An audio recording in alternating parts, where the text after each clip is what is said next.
Okay, so you want to understand what happens if the US dollar collapses.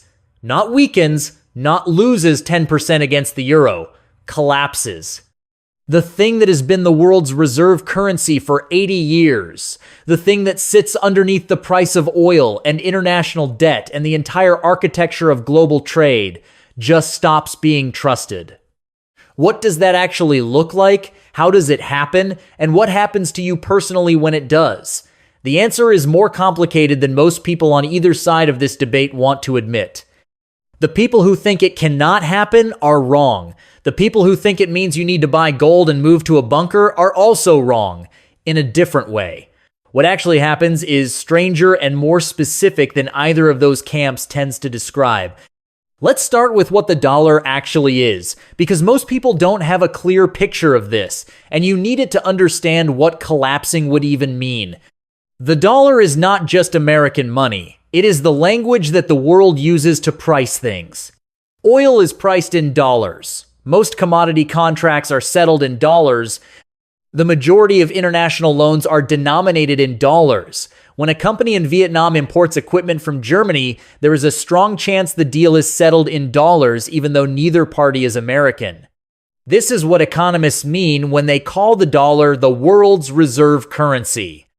It is the neutral medium that countries use to do business with each other, because everyone accepts it, everyone holds it, and its value is trusted to be stable enough to make long-term contracts viable. The United States has held this position since the Bretton Woods Agreement of 1944, which reorganized the global monetary system after World War II and made the dollar the anchor of everything else. Every other major currency was pegged to the dollar. The dollar was pegged to gold. Then in 1971, Nixon ended the gold peg, and the dollar became what it is now, a fiat currency backed not by a physical commodity, but by the full faith and credit of the United States government, which in practice means backed by the size and stability of the American economy and the willingness of the world to keep using it.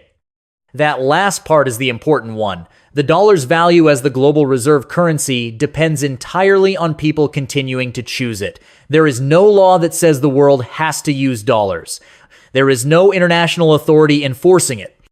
It persists because it is useful, because the alternatives are less trusted, and because the financial infrastructure built around it is so deep and interconnected that switching costs are enormous. But it is a choice. And choices can change. So how does a collapse actually begin? Not with a single moment, which is the thing that surprises most people when they think about this carefully. Currencies don't usually collapse the way a building collapses all at once in a single dramatic event. They erode. They lose credibility in stages, across different markets, at different speeds, for overlapping reasons that are difficult to separate.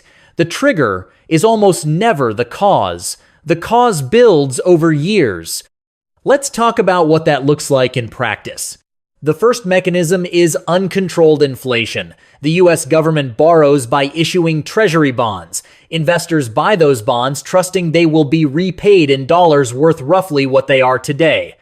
If inflation rises sharply and persistently, that real value falls. Investors who bought a 10-year bond expecting to be paid back in dollars worth X get dollars worth X minus 30%.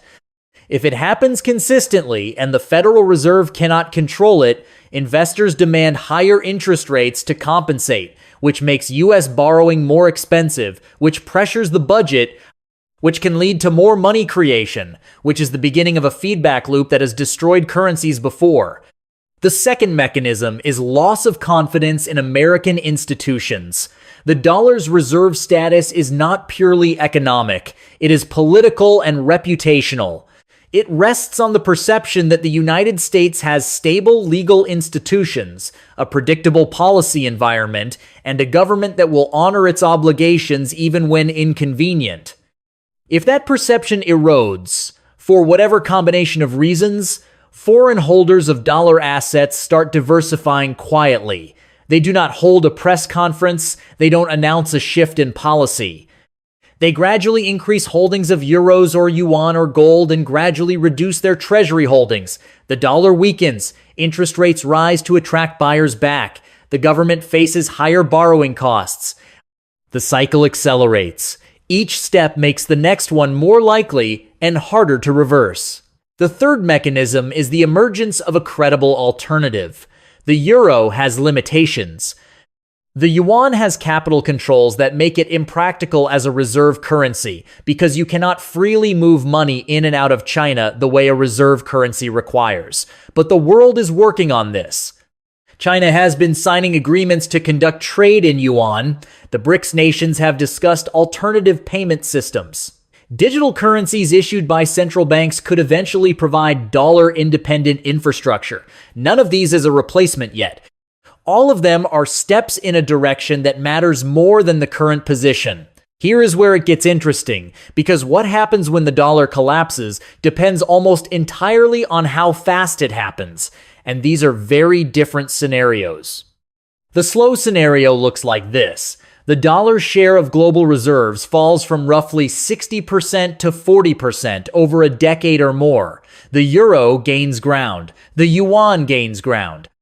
American interest rates are structurally higher because the US can no longer borrow as cheaply as it did when everyone needed dollars.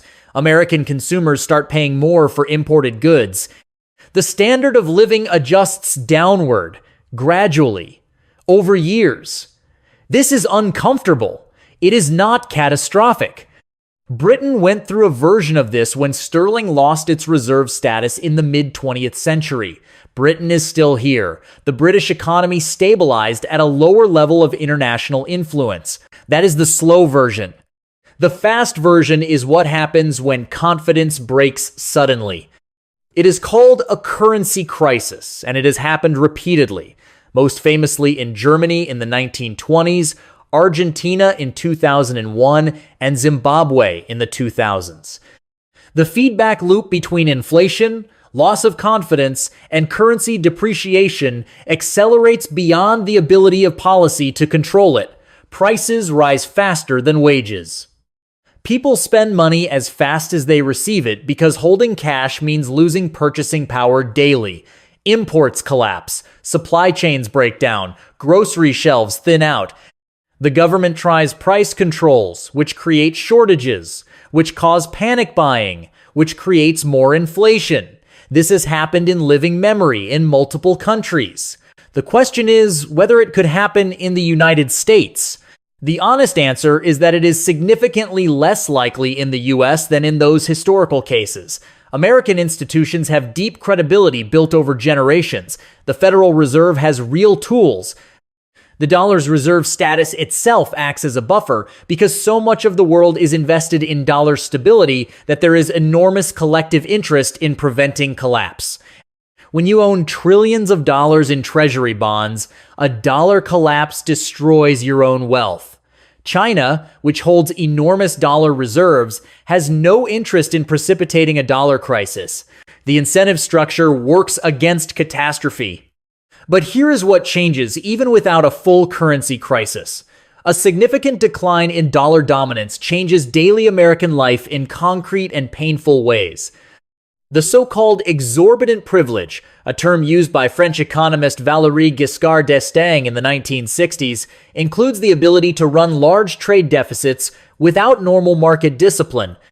The ability to borrow at lower interest rates than other countries because there is always global demand for dollar assets, and the ability to impose financial sanctions on countries dependent on dollar systems, lose the reserve status, and you lose all three of those things. What does that feel like at the household level? Your mortgage rate is higher because the government is competing with the world for capital and has to offer more to get it. Your car loan is higher for the same reason. Everything imported, which in the modern US economy means an enormous fraction of consumer goods, costs more because the weaker dollar means you are paying more in real terms for goods priced in other currencies. Gas is more expensive because oil is priced globally, and a weaker dollar means Americans pay more at the pump even when global oil supply stays constant. Your retirement savings, if they are in dollar-denominated assets, are worth less in global purchasing power terms. These are the practical consequences of a decline in reserve status even without a dramatic crisis event. The investments that hold value in this environment are not denominated in any single currency. Gold has been a store of value precisely because it is not a government promise.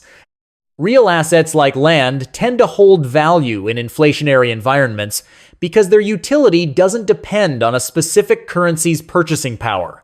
Diversified international equity exposure provides some hedge because owning a German company's earnings is worth what it's worth in euros, regardless of what the dollar does. None of these are perfect hedges. They are the tools sophisticated investors use when worried about currency risk, and they work for the same reasons across different historical episodes of currency decline. What doesn't protect you is doing nothing on the theory that the dollar can't decline because it never has. The dollar has been losing purchasing power domestically every single year since Nixon took it off the gold standard in 1971. What has changed over time is the rate of that loss and the degree to which the rest of the world shares the concern. The question for the next several decades is not whether the dollar will be under pressure. The question is how much, how fast, and whether American policy responds in time to manage the transition without the kind of abrupt confidence break that produces a genuine crisis rather than a managed adjustment. The most likely outcome, based on all available historical precedent, is still the slow version. Gradual erosion of reserve share, higher structural interest rates, more expensive imports, a standard of living that adjusts downward from where it would have been if the reserve status had been maintained. Uncomfortable, real, and manageable if you understand what is happening and position yourself accordingly. The least likely but most consequential outcome is the fast version, where fiscal excess, political dysfunction, and an external shock combine to trigger rapid confidence collapse. The US has structural protections against this. It also has structural vulnerabilities that were not present a generation ago. Debt is higher, politics are more polarized, dollar alternatives are more developed. These real changes shift the probability distribution, even if they don't change the most likely outcome. You don't need certainty about the timeline to act on this. You need to understand that the dollar is a policy and a choice and a reputation, not a permanent law of nature. That it has been the reserve currency for 80 years is history. That it will remain so is a bet. The prudent response is not panic and not complacency. It is to understand what you own, diversify in ways that don't depend on a single outcome, and pay attention to the signals that tell you which version of this story is actually unfolding. The dollar is not going away tomorrow, but the world it dominates is already changing. The only real question is whether you are watching closely enough to see it coming.